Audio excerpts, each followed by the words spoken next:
Tonight on 360 News, man uses wife as shark bait? Giant ghost mammoth? Brother saves sister, says I wouldn't do it again, she's been a pain this week. Godzilla! But first is the book Light in the Forest by Conrad Richter, made in 1953, realistic.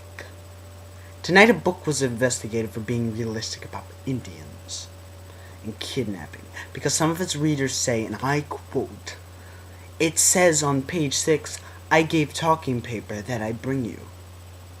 That's not true, because they gave them for money. But our research tells us that it is realistic. Our research tells us that they gave kidnapped boys because of policies, not because of peace. But what about kidnapping? Do they just want to be mean? A reader says, because on the back it says, true son was kidnapped on a raid. Our research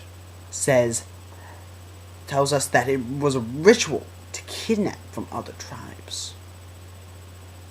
They probably changed this because they wanted to get to the story, not the history.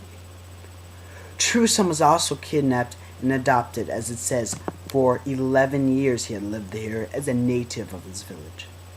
That shows he was treated kindly, but they did really adopt stolen kids and treat them well.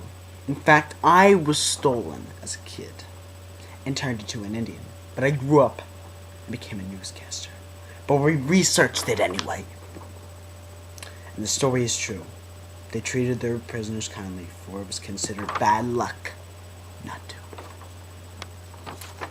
So I would have to say this book is realistic, because he had a ton of sources. He went to universities, colleges, even experts. He seemed very true to the history. Well, that was an interesting argument. Now our next top story. Godzilla!